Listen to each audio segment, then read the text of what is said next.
Hey guys, how's it going? Michael Troy here, and today we're going to be looking at the Amazing Spider-Man Masterworks by Stan Lee and Steve Ditko. Okay, so this one is super cool. This is the first printing Marvel Masterworks. I believe they first came out, this is the first printing of the soft cover trade paperback. I believe they came out in hardback first. This is from 1992. So I love Spider-Man. He's always been one of my favorite superheroes, and he's just been a staple from reruns of the 60s cartoon, which are probably terrible now, but magical to me and my brother when we were little.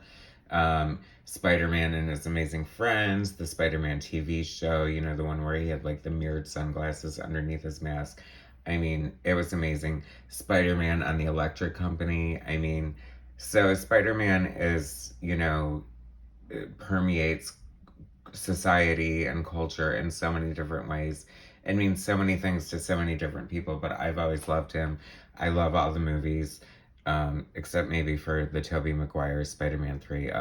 That was sort of shocking. But anyway, this is where it all started. I want to say John Romita Jr., Ron Friends, Mike Zack, and eventually Todd McFarlane were my Spider-Man artists. I've always been faithful to Spider-Man, and I love him. So this when I got this in 1992. This was really my first introduction to old school Spider-Man, and I thought I don't know what made me get it. Just probably wanting to check out Steve Ditko's art, since I love comic art, and that's kind of what I'm all about.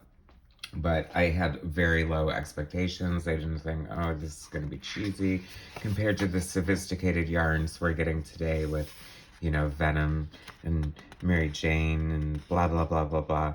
But anyway, so this covers Amazing Fantasy number 15, which is historically Spider-Man's first appearance, and Spider-Man 1 through 5. So this is really cool. This is by Stan Lee and Steve Ditko. It's very cool that Steve Ditko penciled and inked this. So I always think artists are so much better when they ink their own work. And this is colored by Andy Yonkis, and I'm thinking that might be a recolor for the this Masterworks edition, but don't quote me on that. Very iconic shot of Spider-Man there. I mean, it's so cool. This just set the stage for everything. And, as much as cool as the big, super big bug eyes that Todd McFarlane created, I mean, this is like Steve Ditko realness, just so amazing. And just looking, the Amazing Fantasy, Amazing Spider-Man. This is so iconic.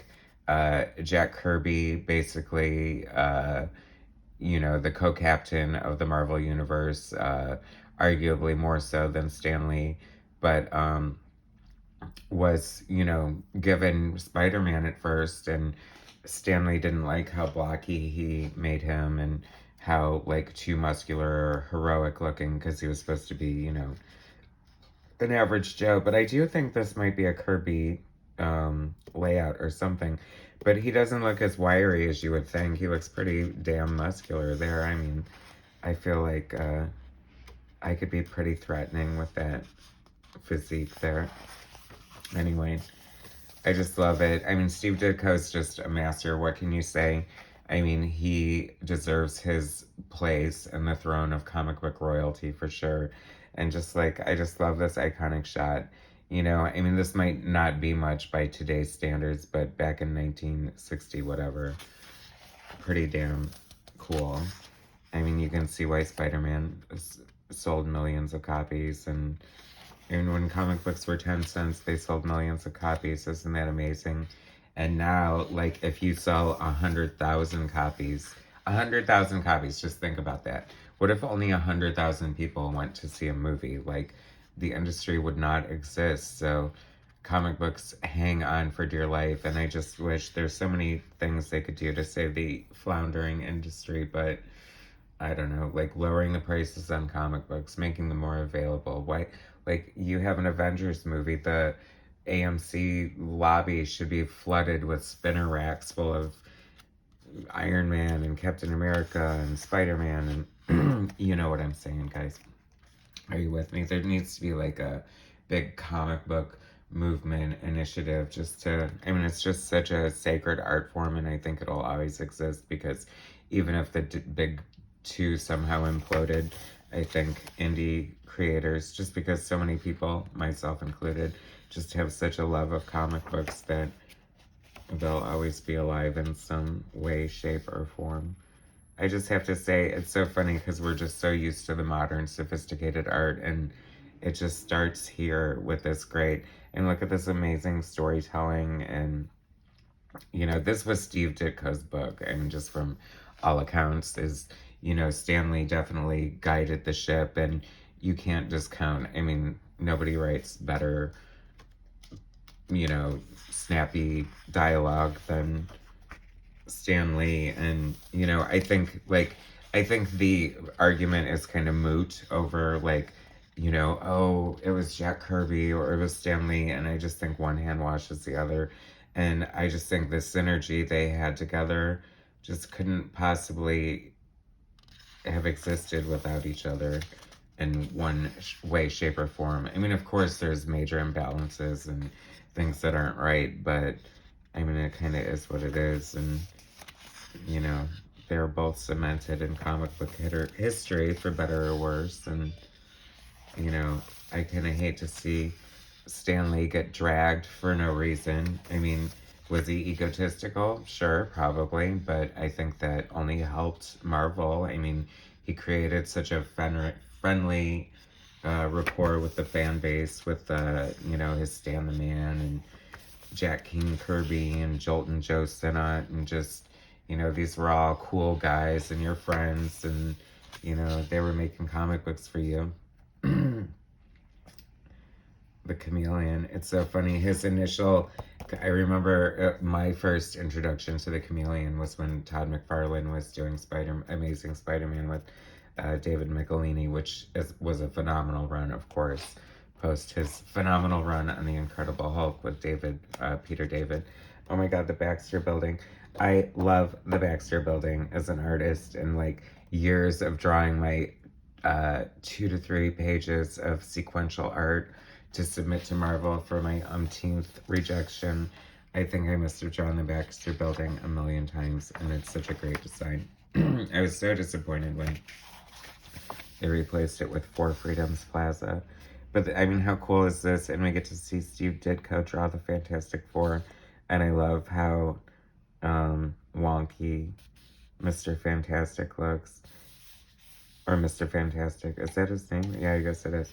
1, 2, 3, 4, 5, 6, 7, 8, 9. Such a great 9-panel grid. It's kind of reminding me of Watchmen, how that had that 9-panel grid throughout. However, his isn't perfectly symmetrical, which is interesting, but it really keeps the story moving across the page, almost giving it sort of like an animated feel, where you would think it'd be claustrophobic, but it's just a storytelling device. Using different, I mean, there's like the 6-panel grid, the 9-panel grid, you know, and it's funny because, you know, speaking of Todd McFarlane, you know, he popularized, even though he didn't invent it, but doing inventive panel layouts and just sort of all over the place, and just really, you know, showing what can be done with the medium. But, I mean, this is just as effective because the medium is a storytelling medium, and telling a clear, concise story is a talent unto itself. And that's why a lot of artists, like, you might like them, but their style might not be as pretty or blow you away, and perhaps you're not sure why you like them, but they're just such great, solid storytellers that they just know how to tell a good comic book. So it's you sort of get lost in that if they're doing their job correctly. You know what I mean? It's just so, I just love the discipline and the sort of solitude, but in a good way. I mean, it's very therapeutic, as any artists know.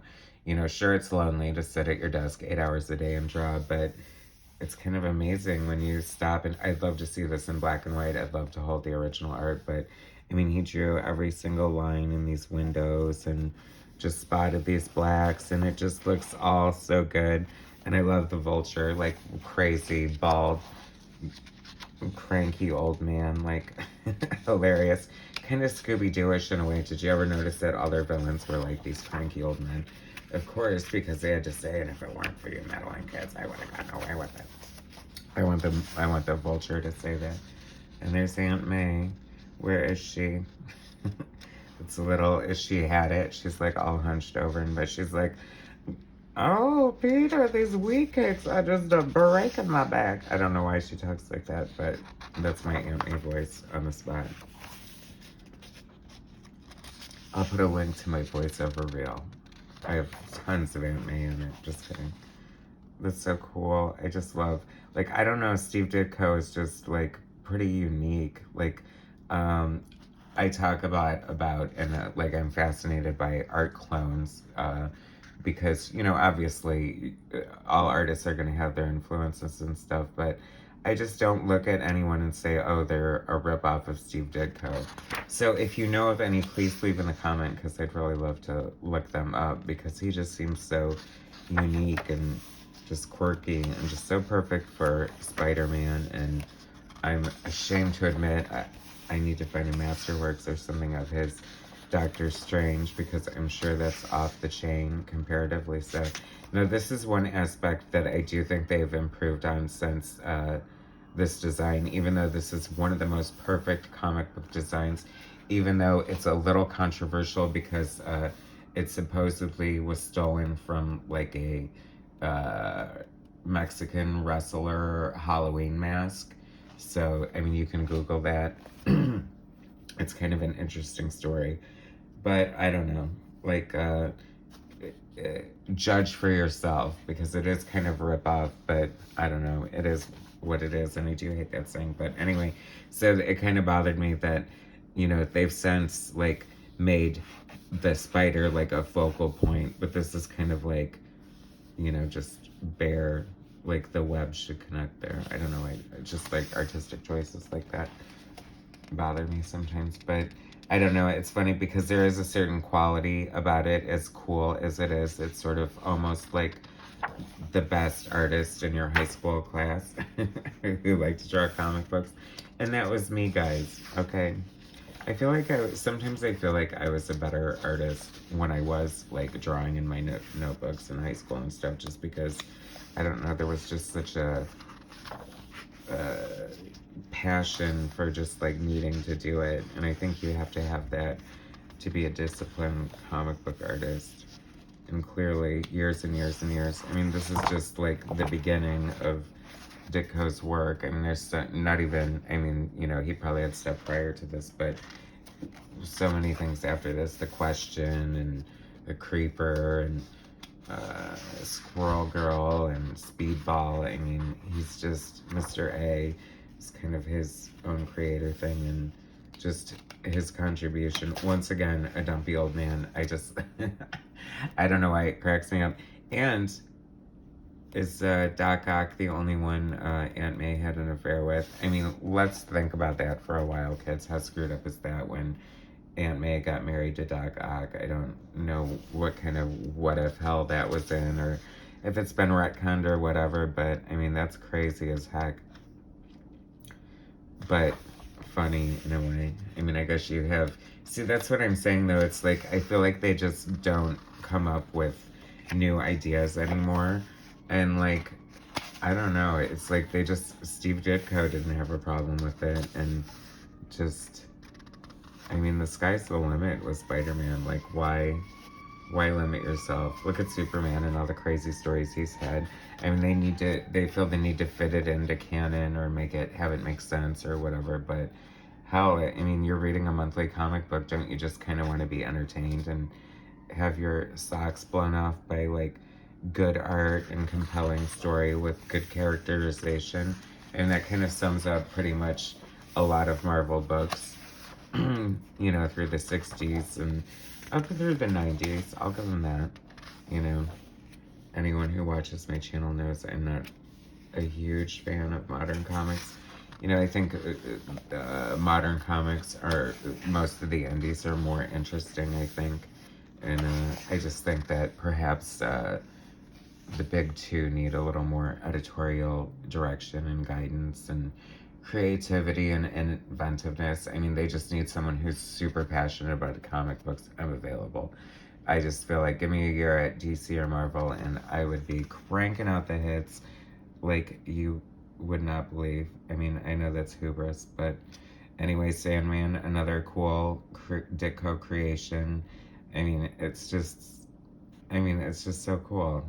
It's, what is that? Oh, I thought it was like a huge disco ball, but clearly, since they're in a classroom, it's a globe. So that just shows how my brain works. But here we go with the nine panel grids again, which I just think he totally, especially since they're working in kind of the Marvel method, where they're just talking about the plots and Ditko's going off and just kind of doing whatever he wants, and then making notes, and Stan Lee's coming back and filling in the details and the script and everything. Like, I feel like that's putting a lot on yourself to do like so many 9-panel grids, but that's like a commitment to storytelling right there. J. Jonah Jameson. I mean, come on, Spider-Man has like the best rogues galley, the best supporting characters, so many great things, and so many awesome things they could do in the movies. And I guess they have done some of them, but I want more. I want like a cool lizard, but I just don't want it to look cheap and cheesy and too CGI, which it probably would, but maybe not. I enjoyed the heck out of King Kong versus Godzilla, so if they could do that, they could pull off the lizard.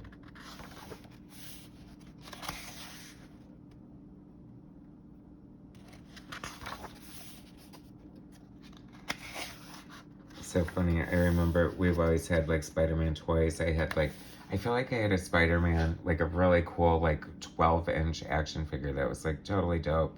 Like, I don't remember if he had magnets on his hands or what the hell his problem was. He might have had flyaway action or something like that, but I'm not 100% sure. But I know for sure my brother had like the Mego one, and he also had like the Spider-Man spider car, which had like a cool net in the back. It was like a little dragster. It was so cool. Like, they just need to like see if those molds are still around and just like totally remake all the toys from my childhood, and then give me $1 billion so that I can afford to buy all the toys from my childhood. That's a stupid thing I would do if I won the lottery. I'd be like, oh, there we go. We're buying every single like John Byrne comic book. I'm buying John Byrne original art. I'm buying toys. I get some to charity. Oh, speaking of charity, please subscribe to my channel. Hit like, subscribe, share my content. I'm happy to bring you guys this stuff. This is so cool. I mean, if you guys are Spider-Man fans, it doesn't matter from what era. Like, if you've read this, it's definitely worth revisiting. If you haven't, it's so worth checking out. Like, there's so much fun. Like, I think that's Flash Thompson wearing Spider-Man's costume. Oh, here it is. Funny how Stan Lee and Steve Ditko created Spider-Man. On these 3 pages, Stan and Steve really unwind and have some fun. We hope you'll enjoy this featurette as much as they enjoyed doing it. See, and that's the kind of personal thing. That's like, modern celebrities sort of engaging with their fan base on social media. Like, it just makes you feel a part of it. And that's why Marvel, I don't know, I feel somehow had an edge in that area. I'm not, like, I feel like I was more a Marvel kid, but I definitely, I'm Swedish, so I was neutral, and I loved so much of DC just as much as I love anything that came out of Marvel, so it's hard to say. But oh my god, this is so cool. I love when they get all meta, and like meta seems like such a new phenomenon, but Marvel Comics has been meta for years. John Byrne puts himself in a lot of his comic books. Grant Morrison, I think Alan Moore has. So it's fun.